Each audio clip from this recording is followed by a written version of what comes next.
All right, paper collage class, here we are. This is the fling, throw, watercolor paper, as well as the colored pencil, blending and burnishing piece of paper for whichever projects, whichever supplies you have at home. You get to use those projects for our papers for this particular project. Now, what we're going to be doing is creating a branch with the different papers, and you can choose whichever one you want. I was seeing the blue here. It kind of gives me an idea for a branch. Just remember that a branch is not a solid straight line. It's kind of jig-jaggy or whatever. So I'm going to pick up a bunch of these different colors. So I'm going to draw a line something like this, right? So I'm going to draw a mimicked line that gets smaller and smaller as it goes down. And that's going to be the basis for my paper collage project. So I'm literally just going to cut my paper out so we can speed this up, because it's not like a whole lot of fun to just sit there and watch somebody cut out paper. And my large scissors, which I cannot believe I dropped, and they started coming apart in the center so that the tips don't, it doesn't come together to make a nice crisp tip at all. And anyways, so I found these little craft scissors. I think they came in a sewing kit. So we're artists, right? Whatever we find lying around, we use it. Okay. So I'm going to get rid of that side, and I can just go back in. I'm trying to, hopefully so that you can see what I'm doing. I'm just creating a branch. If some of that ink shows, that's no big deal, but you do want to test your ink from whatever you draw with, so you know for sure that it is a not going to get messed up when we put the glue on it. And I know in class we're always using the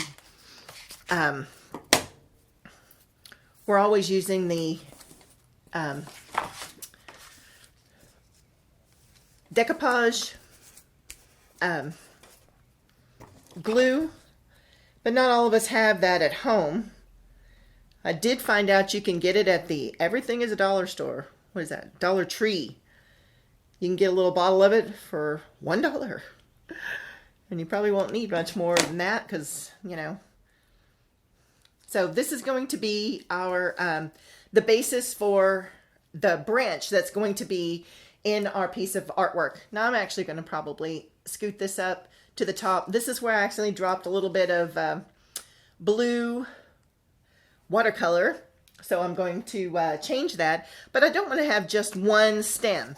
So I really kind of like these different colors in here, so I am going to just kind of cut me a different branch following some of this other one. It can be smaller.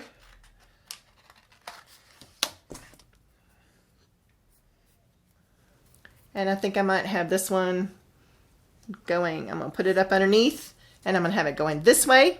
I think I'm going to pull some of this pink, which I like, and bring it down towards the bottom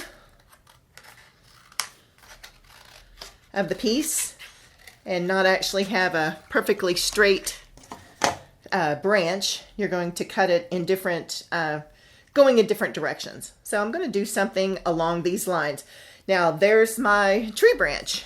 And then the rest of this, we're going to cut out shapes from the different pages that you make. I really should have cut this apart before we got started. My bad. This is just a large pad of paper, sketchbook paper. So from your sketchbooks, you can just glue this down inside, and let's see, where did I have that? And this is the way it's going to look when we're making our branch. And then we can take any of these papers that we've made and we're going to cut out leaf shapes. And that's so simple. It's just like rounded into a teardrop shape like this. I know we planned on doing some quilling this spring, but we'll have to do that next year. And these are going to be the leaves for your branches, right? So just keep cutting those out until you get enough that you think makes a nice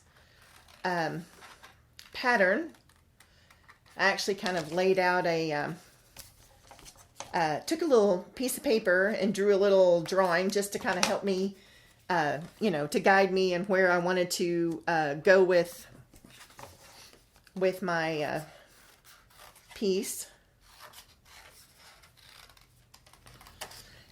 And remember, all the leaves do not need to be the same size, nor they need to be on top of the branch. They can go up underneath the branches. So I could put one in over here. As long as I color up that blue spot, I'm fine with that. And this is all we're doing for our piece. And when I was talking to you about the little drawing, look at my tiny little drawing. This is what I did for what we're going to be doing. You could actually cut out the shape of a bird or, you know, whatever you wanted to. Just make sure that not all of your leaves are the same size. And, but you definitely want them to be kind of a leaf shape. It's just a representative of a tree. Oops. And you're just going to glue all these down. Keep going until you've got all of the leaves that you want on the back. You can also take this design and do a light wash in your background of just a lighter color so that it's not just, you know, stark white, but you can also come in between these sections and do some like doodle drawing and stuff. This is your project. We are at the end of the year where everybody's doing kind of final projects. So I want you to get as creative as you can.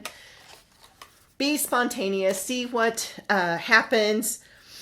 If you don't like something, then just don't glue it down, right?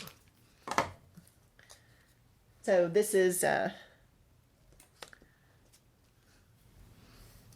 how we're going to work this project. I should glue down as I go, but I wanted to see where everything went first and then glue it all down. So you can cut out your leaves from these as well. So like if you wanted to get a nice leaf shape out of the other papers so that you have multiple kinds of leaves, then there you go. So get your leaves all filled up, get your whole page all filled up. Get it all glued down.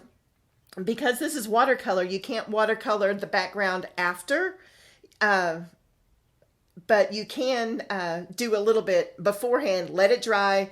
Don't get it very thick, especially if you're using the paper from our sketchbooks, because you don't want the paper to be all warped and stuff like that. So very light watercolor. You're going to make a bunch of it up, and then you can come back and put all of these fun shapes together. So I hope you have fun doing this project. It's kind of simple, but it looks really cool when you're finished. I actually like to do marker work on top whenever I'm doing these kinds of pieces. I will come back in and draw a line like an aura going around that's, you know, done with markers and stuff. So I'm not telling you what to do because I want you to get creative, but I want you to have a lot of fun with it. If you need any advice or anything like that, I'm just an email away. Have fun.